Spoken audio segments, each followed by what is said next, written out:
Communification. What a fantastic term, communification. I love this term, this concept, and everything it represents. The author left this little gem at the end of the book, and I'm so glad that she did.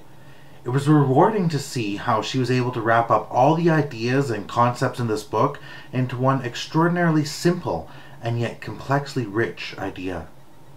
Communification. In so many ways, the goal of communication is to unify others' thoughts and ideas. At a minimum, communication is used by a leader to share her values and visions with the rest of the school population, thereby bringing unity to the school environment. This is how a vision or a goal is effectively shared among a group of individuals. The value of the shared vision is nothing if it isn't appropriately communicated. That communication can be verbal or nonverbal, text-heavy or graphical. The format should be varied just to make sure you're reaching the whole audience in the necessary ways. Strong leaders, in my experience, are always especially great communicators. They make their intentions, thoughts, and values known in a clear and direct manner. Therefore, they're able to bring others along and help their staff all reach the same understanding. Knowledge of data, policies, and process will continue to be an important part of educational leadership, but I believe overcoming any communication challenges or deficiencies will become significant work of any leader in an educational setting. As I mentioned, our current Chief Superintendent is an exceptional communicator and truly understands the importance of reaching out to her intended audience in messages she sends out to the entire system. She relies on a combination of text, audio, and video in her messages, and has a team of people who are able to help disseminate her messages. However, her voice, her message, always speaks through whatever format chosen. Her voice is strong and is able to reach out to all employees, parents, and students. The author indicates that our successes as educators will ultimately be measured by our ability to communicate effectively in various technologically mediated environments. And I believe this could adequately be the entire thesis to her book. Communication really is the key to success for any teacher, but even more so in a technological environment with so many diverse ways and methods to communicate. By extension, this could apply to all of us as master students. Our success as leaders will ultimately be measured by our ability to communicate effectively in various environments. Hopefully, we're all given the appropriate opportunities and channels to explore our communication, collaboration, and creative skills.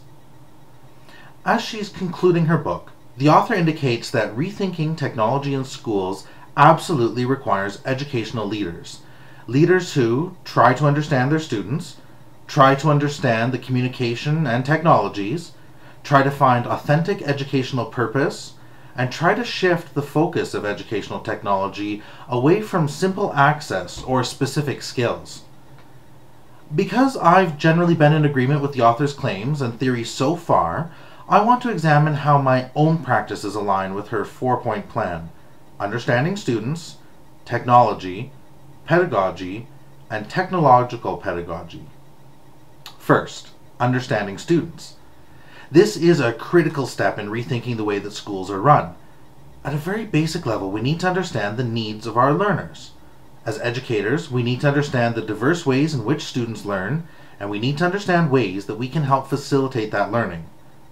It's not easy, it's not fair, but sometimes it's necessary to make all-encompassing statements that all digital natives are this, or all online learners are that. It's not always fair to all students to generalize, so there needs to be a strong understanding of the students as a group and as individuals. In my job, I believe it's my role to understand the needs of all our learners in general, to prepare the most appropriate resources and supports for them. But I still need to be responsive and adaptive to individual students and be ready to customize and personalize any program to fit their individual needs. Next, understanding technology. As I've indicated, teachers need to become masters of the technology before students do. Teachers need to identify how they use technology in their own lives and in what ways their life is improved by this inclusion. Then, they will be better prepared to examine technologies that can be incorporated into their daily work. Understanding the current technologies and devices used by students will be a critical skill of teachers from this point forward. In my practice, I try to champion this attribute and showcase new and emerging technologies to the rest of my staff. Then, understanding pedagogy. Leaders need to have a strong understanding of pedagogy and how to work with all learners. Before being able to integrate technology, the teacher must have a strong understanding of learning so they can better use the technology to support the learning, and not the other way around. By indulging in literature reviews and research, I am trying to gain a stronger understanding of pedagogical practices in a virtual and traditional environment. Finally, understanding technological pedagogy. Now, there's no real word for this concept, but it's understanding the uses and potential for technologies, outside of understanding the technologies themselves. As I've pointed out, the technology will change faster than the research, and best practices will be developed on the fly. Teachers and leaders need the skills to adapt to the technology and understand ways that it can be successfully utilized in the classroom setting. Nobody can ever be an expert in this area, but to be successful, I need to demonstrate a willingness to learn, adapt, and lead.